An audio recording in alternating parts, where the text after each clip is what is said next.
So the students in here, y'all are living off campus in the fall, is that right? Cool, we're in the right place.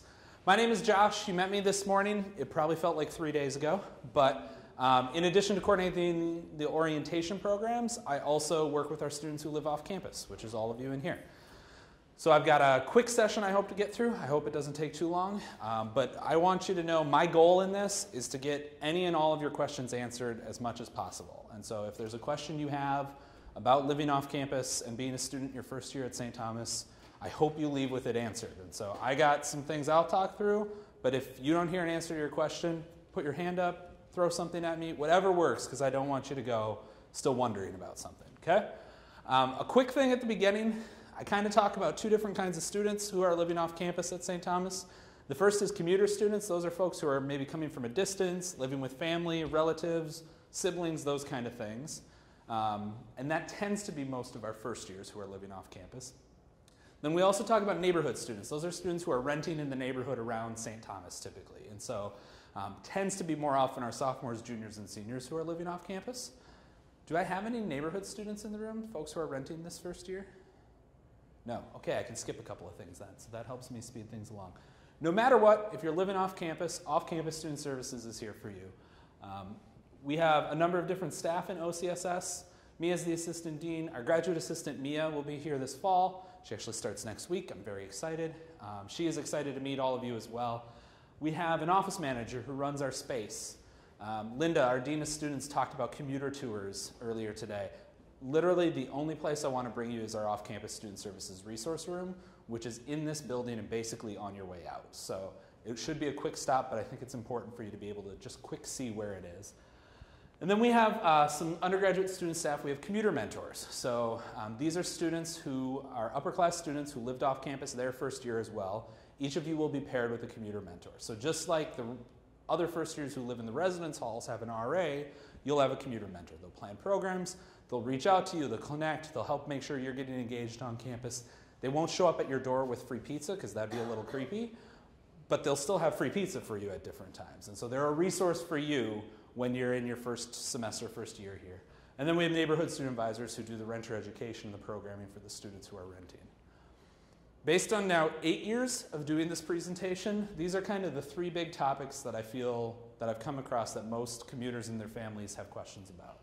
Transportation and parking, food, and then kind of managing time and being on campus. Does that kind of sound like where most of your questions reside? Is there a topic area that isn't on here that you have questions about? Okay, good. So we're on the right track to answering all your questions. I'm going to dive in. Please stop me if you need me to repeat something or I'm not answering something. First, transportation and parking. Most of our students either drive or carpool or use the Metro Transit system. So driving. If you want to park on campus, you need to purchase a parking permit. A parking permit for commuter students costs $200 a year or $105 for a semester. I won't call that cheap. It's another $200 on top of what you're already paying to be here. And it's a lot of Chipotle burritos, if that's your thing. It is mine. But I will, just for a little bit of context, mention it's the least expensive parking permit on campus. So the resident students all pay more than that to park on campus. Faculty and staff all pay more than that to park on campus. We recognize that students shouldn't have to pay a lot if they're commuting, and the commuting students need it if they're driving to campus. So it's priced that way. I'll also mention 3 years ago when I was giving this presentation, it was actually $250 a year. So we've been able to bring our prices down, which is not super common. Last thing I'll say, good, we found some, is I know area high schools that you would pay more than this for parking. The U of M, you would pay a lot more than this for parking. So I think we're pretty reasonable, but I still won't say cheap. Every once in a while I run into a student who wants to try to park in the streets around St. Thomas rather than purchasing a parking permit. More often than not, those students end up paying more in parking tickets than they would pay if they just purchased the permit on the front end. The street parking around our campus is really heavily regulated for only people who live in those houses. So you can imagine the neighbors know that there's, 10,000 people come into this campus on a daily basis and they want to protect their parking. So that's how that goes. The best parking for a commuter student, and Fatimata agrees with me, I forgot to say this. Fatimata's here. As she said this morning, she's been a commuter for 2 years, will be this third year as well. So listen to what I say and then verify that it's the truth with her because she's lived it.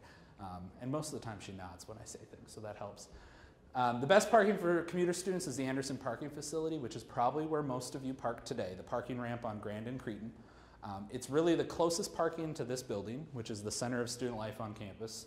It's covered from snow in the winter, it's shaded in the summer, and there's no added cost to park there if you purchase the permit.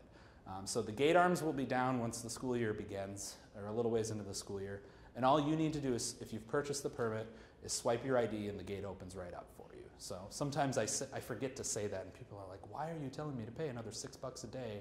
I'm not. The permit covers that cost, so you're covered there. I want to talk about public safety offers a number of services that are great for folks if they're driving to campus. If you can't get your car started, they can give you a jump start. If you lock your keys in your vehicle, they can get you in. I've used both those services during my time here, so I know they work. They also have a walk-in, thank you for smiling at that. It's supposed to be an embarrassing self-revelation that, is funny. They also will do a walk-in escort program. So if you call them up, they will come to you in 10 minutes or less and walk with you anywhere on campus or up to 6 blocks off campus. And so if you're studying late in the library and need to get back to the parking ramp, if you're visiting friends in the residence halls and need to get back to the bus stop to catch your bus, call them up, they'll go with you. And I will also say, 9 times out of 10, because they like to make it quick and they don't like the cold any more than we do, they'll actually pull up with a public safety vehicle if one is available and give you a ride. So if thinking about it as calling for a ride makes you more likely to use it, because some people don't think the safety thing is that important, think of it as a ride, use it, and then you're safer too. So that works out for me. Just don't call for a ride if you have like 7 friends with you. They don't love that. They'll still do it, but they don't love it. That's my driving content. Are there questions I haven't answered? Oh, I thought of a question I often got. Parking permits won't be on sale until a little later in August, and you'll need to register a vehicle in Murphy Online ahead of time. You can register more than one vehicle, and the permit is just a little tag that hangs from the rear view mirror, so you can move it to different vehicles depending on if you're sharing vehicles or need to take something different that day. If you think of something I didn't cover, please don't hesitate to ask. I'm going to keep moving on, if it will let me. Bus. Parking and Transportation Services sells a discount Metro Transit pass as well. I keep forgetting to change this. It's actually going to be for our first year students $115 a semester. We're partnering with Metro Transit to lower the price for first years this year specifically.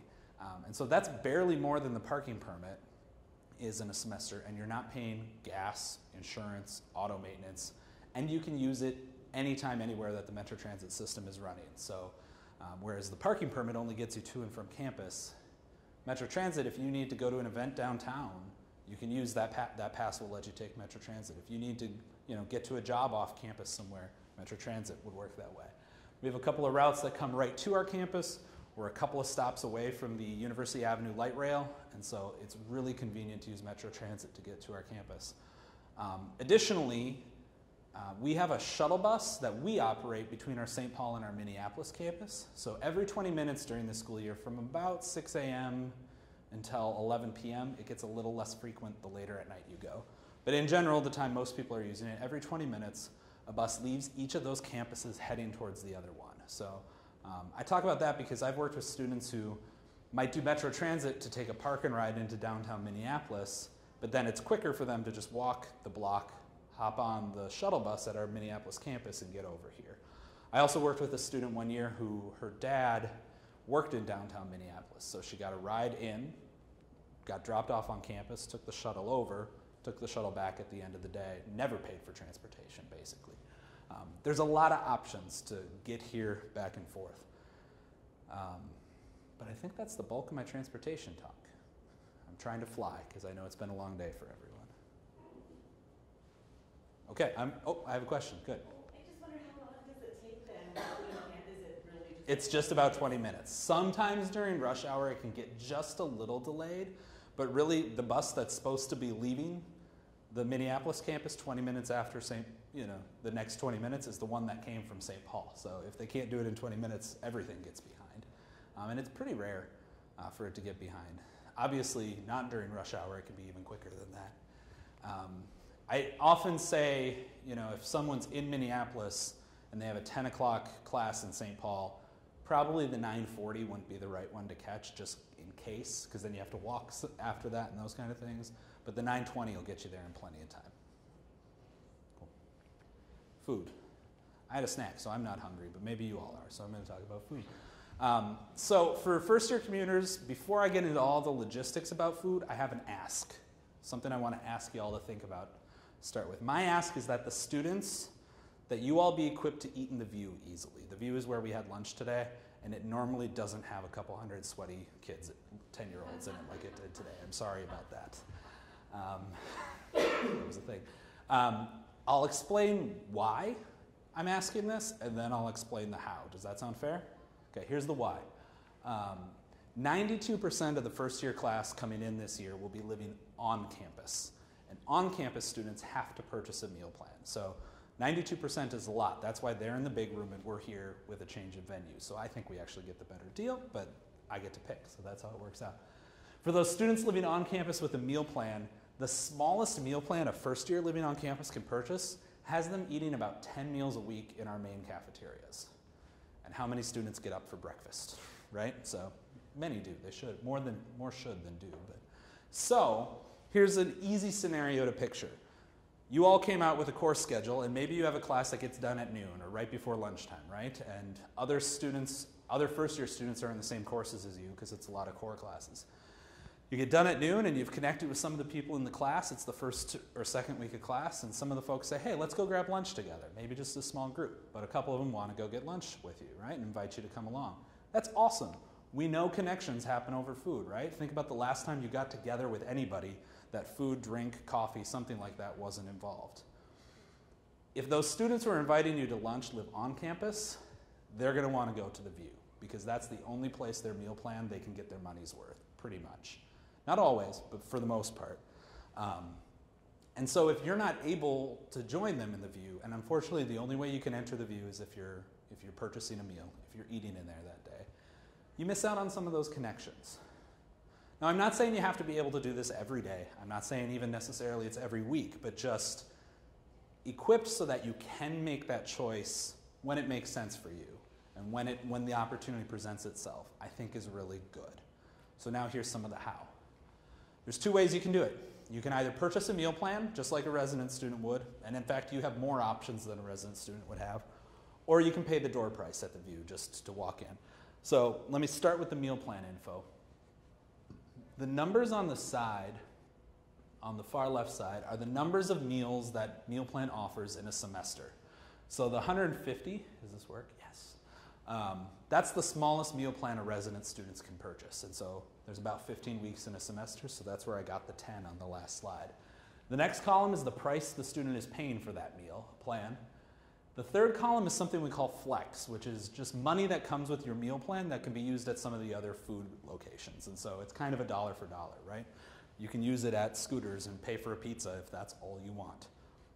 So to get that final column, I did math, believe it or not. And I took the total price of the meal plan, subtracted the flex, because that's kind of a dollar for dollar thing, and then divided by the number of meals on that meal plan, and got the per meal price on those meal plans. First three columns are all on the website. The fourth column I just made by punching some numbers in. So now compare that to the door price, right? So the lunch you all ate today cost me 10 bucks for each of you. You can see that $9.95 was the lunch price. $9.95 is not a cheap lunch, but you went down there today, right? You can get a lot of food for that money. You can get some good food for that money. You can have, an appetizer, 3 entrees, 4 desserts, and 12 drinks if you want for that money, which is not that bad. I tend to compare the lunch price and the per meal price when I'm talking about commuters. Because commuters, the meal you most often eat on campus is lunch, right? Sometimes dinners, and especially folks who are like in athletic events or might be spending more evenings on campus because of night class or commuting times or whatever it might be, dinner might be a good comparison. When I look at the lunch comparison, not a lot of the meal plans would make that value per meal, right? And so I think a really great option is to plan on paying the door price. And my best recommendation for that is to use UST Express. They do take cash, check, credit, debit card, right? But UST Express is great in that it can only be spent on a limited number of things. It can be pre-deposited, and anything over $50 gets a 5% bonus. So if you could put $200 of Express on at the beginning of the year, you actually have $210 to spend, and you've just gotten a free lunch. The other thing that's great about Express is that it rolls over to semester. With the meal plans, if you bought that 60-meal meal plan, you have to use those 60 meals in the semester or they disappear. Same with the flex dollars that come with that.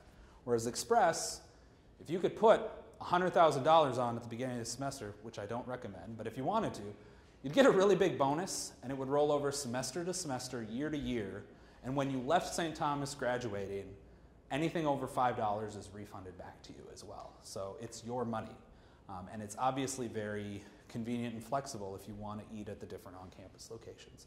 Express can be used other places than the View as well, and I'll talk about the other dining options.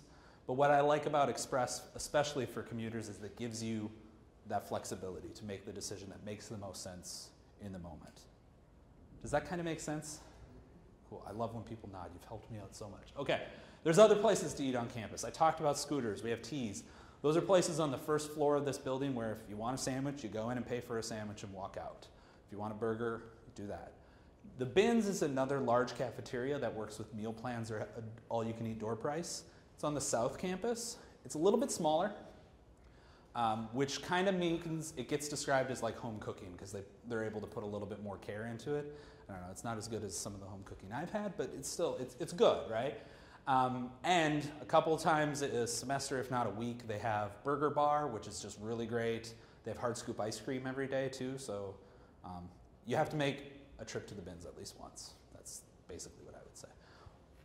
I've talked a lot about how you can spend money and eat on campus. There's certainly other options. One option is come on down to off-campus student services, the space I'm going to bring you at the end of the day.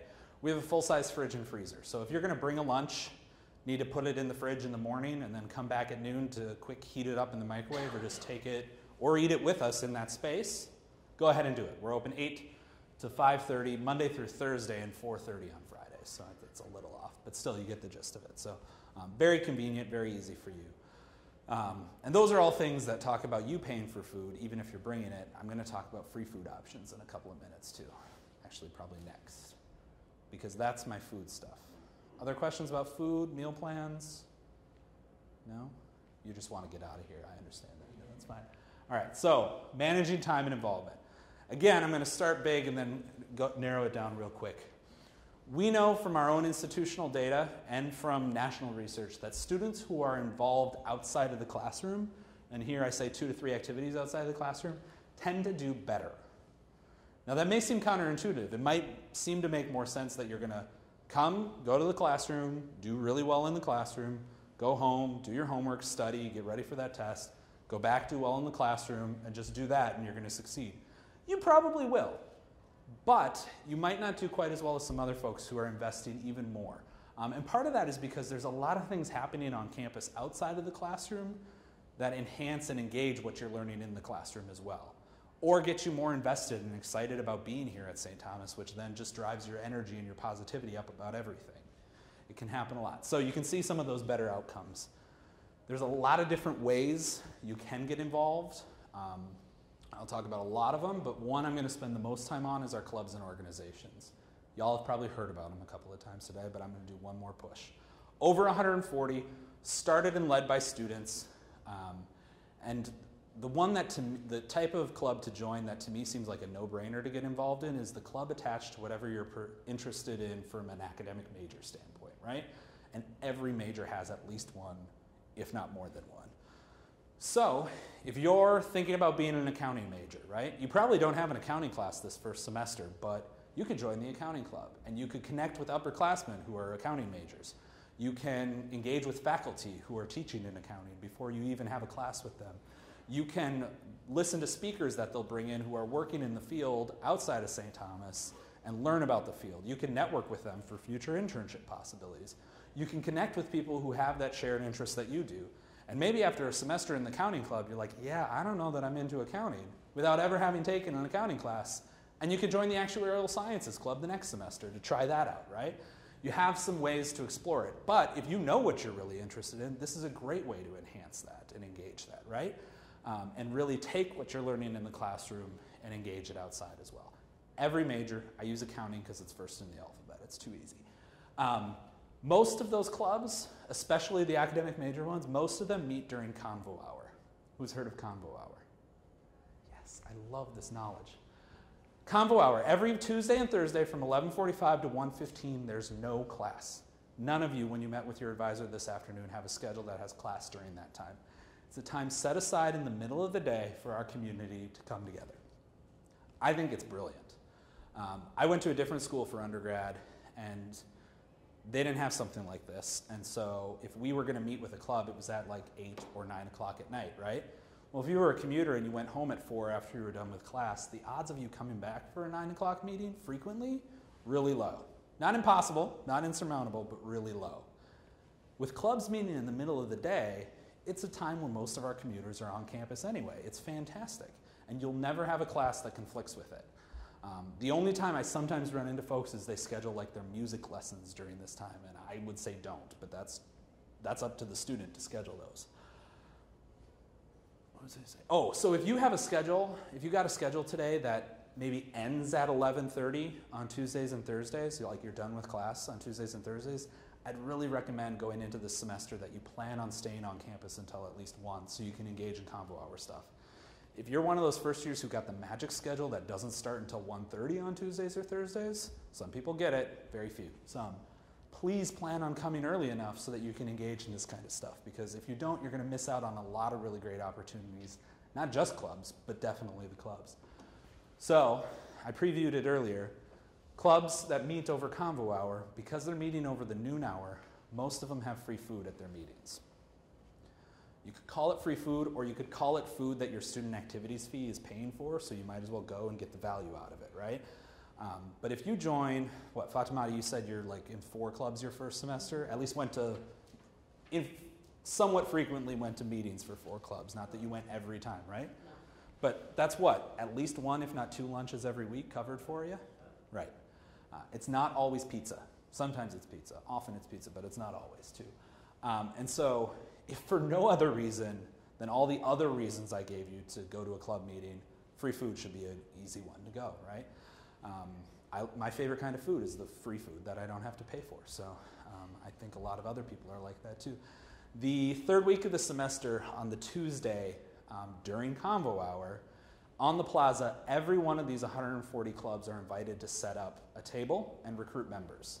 And so you'll have over 100 tables out there for all of the clubs. And I talked about the academic-based clubs, but there's social interest clubs, there's identity-based clubs, there's service clubs, there's just general fun interest clubs like rock climbing or tabletop gaming or whatever it might be, right?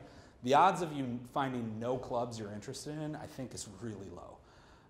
And you can go around at this Convo Hour activities fair and just put your name on a couple of lists, and then they start emailing you, and you know when the clubs are meeting. Putting your name on the list doesn't mean you have to go to every meeting. It doesn't even mean for sure you're a member. It just means you're going to get the information and can make those choices. One of the things I often say to first-year students is, especially when it comes to clubs, and especially when it comes to thinking about signing up just to get the information, cast your net wide. And maybe one week go to this club and the next week go to a different one. And figure out where are the places and the spaces and the people that you want to connect with the most. Obviously, staying a member of 6 clubs and being super invested in them long term probably isn't the greatest choice. There's a limit. We said 2 to 3. Notice that my data at the beginning didn't say people who are involved in 5 things out of class, right? Like, you have to still prioritize and choose, but you have a lot of opportunity to cast your net wide at the beginning, and then as you move through your college career, instead of focusing on the breadth of opportunities, dive deep into some specific opportunities. Beyond the clubs, there. On-campus jobs, building financial aid. Financial aid talked about work-study funds.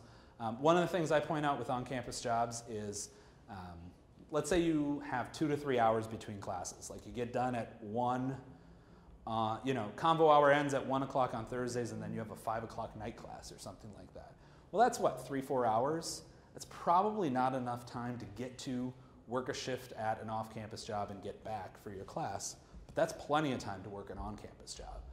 We who work with college students and employ them know that we might get you for an hour between classes, right? And that might work. And so know that there's a lot of options for things like that. Food service always wants me to point out too that if you work for them, they pay a little bit more than minimum wage because they know working in the cafeteria doesn't seem super glamorous. It's actually a really fun community. They connect a lot. And you get a meal when you work. So there's another free food opportunity as well. Obviously, we have speakers and lectures and events and things you can go to that you'll have professors who will say, hey, if you go to this speaker and write a reflection paper because it connects to our class, you'll get extra credit. Or they might even assign going to a speaker or an event as part of the syllabus. So look for those kind of things. And you can form group studies. Some of the sciences have learning communities that are just focused on studying together, research opportunities with professors. There's a lot of different ways to get involved. Clubs is the one I talk the most about, but it's not too hard to find a lot of other opportunities as well. Have the conversations now, especially with your families. If you are living at home, you probably have responsibilities at home and family responsibilities. I'm not telling you to give all those up and be here 24/7. I know more often than not, commuting students have off-campus jobs that if they weren't working, y'all couldn't afford to be here at St. Thomas. I get that. I'm not saying give any of that up, right? But have the conversations now about how you're going to balance all of that out. Think about, do you know the policy at your work if you need to get off last minute, not because you're sick, but because there's this really great speaker and the professor's offering extra credit and it would be really good to go. Not saying you have to, but is it something you want to think about now? If you're sharing cars, if you're managing home responsibilities as well, how are you going to balance all of that with engaging at St. Thomas? And it's both, and it's not easy. There is one thing I know, our commuter students are some of the best students at time management because they have to be. Because when they leave home in the morning, they need to have everything they need for that day on campus, because they can't just pop back and forth really easily. Worked with a student who commuted her first 2 years and lived on campus her third and fourth, and my goodness, the difference she experienced in that. She got real lazy on time management real quick because she thought, oh, I'll just run home real quick, but she never made it in time. There's going to be change. It's going to change as you go through the semester as well, and so be prepared to have those conversations as a family again. Okay? Does that all make sense? We have some programs in off-campus student services, specifically for first-year students. I talked about commuter mentors. We also have a commuter resident partnership program. If you sign up for this, we pair you with a residence hall floor. You become an honorary member of that floor community. The RA on that floor will invite you to all the floor activities. They will include you on all their emails about what's happening, and then you actually get card access to the residence halls to allow you to go hang out with the people you're connecting with or go to those activities easily as if you live there. No cost, no obligation if you sign up. You get all of that kind of stuff.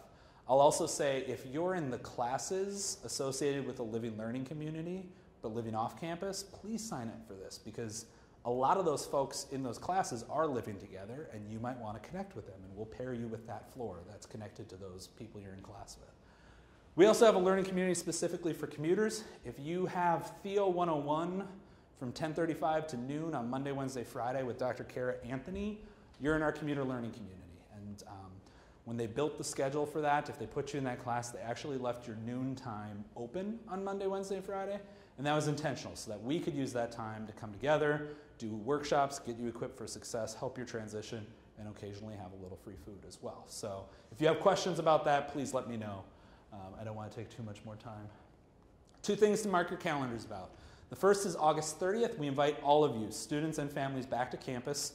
The students moving into the residence hall shouldn't be the only ones having fun at the beginning of the year. We have a big day too. 6:30, we'll come together, we'll have dinner, you'll meet your commuter mentor, you'll meet other students who are commuting, and we'll see if we can pair people up by where they're commuting from, maybe do some carpooling, that kind of stuff. We start at 6:30, which is a little late for 2 reasons. One, it's a Wednesday, and so if people need to get to campus from work, we need to give them a little bit of time. But if you're able to get there a little earlier, we talk the bookstore and parking and transportation services into staying open until 6:30. So if you want to get that parking permit taken care of that night, if you want to get those books before the students move in 2 days later, the bookstore and the parking and transportation services stays open so that we can get that kind of stuff done ahead of time. It's a really great opportunity. Other thing to mark your calendar for is welcome days. You've heard us talk about it a couple of times, probably someone attacked you right when you came to check in this morning. But it's really important, and it's really great. And it starts for commuters at 5 o'clock on that Friday night, the 1st. The students who live on campus will be moving in all that morning, so I don't make you come until later when that's all done. 5 o'clock, the first floor meetings for the resident students starts, and then we have our meeting at 5 as well. And then after that, we all go to dinner, my treat. So we'll continue to build those connections over food. And then there's an event on the football field that'll help you connect with more people. Right after that, there's things that evening and right away again the next morning, and really kind of filling the weekend. By next week, the full schedule for Welcome Days will be posted at stthomas.edu/Welcome Days. And so you can look at that and start planning ahead. For both of these things, we will be sending an email to all of your St. Thomas emails with a little bit more information just in the next week or two. And then hopefully, not much longer after that, your commuter mentor will send you an email reminding you about it as well, reaching out and introducing themselves. So that'll start to happen even before you meet them in person. Whew. Any remaining questions? Anything I missed? Just the first Yes. day is required No, there's a lot of required content throughout Welcome Days. So for example, on Saturday, I know we have some activities in the morning, and then there's a home football game. That's obviously not required, but it's a lot of fun. And then there, in the afternoon, there's some optional workshops that are going to be really great, and you can choose through a number of choices that cover a lot of topics. And then in the evening, there's more required content. So, and that's just Saturday. Sunday's similar, though not quite as full. And then Monday's very full, I know that. So you can look at the schedule and it'll clarify that a little bit, but thanks for clarifying that. Anything else? Then the only thing I have left to do is take you down to off-campus student services. If you're watching at home, sorry, they're recording me today. It's on the second floor of the Anderson Student Center, just past the restrooms, so right in the corner of the L. But that's not the most glamorous description, so I'd rather just take those of you who are here there. And again, it'll be 5 minutes, and then we'll have you on your way.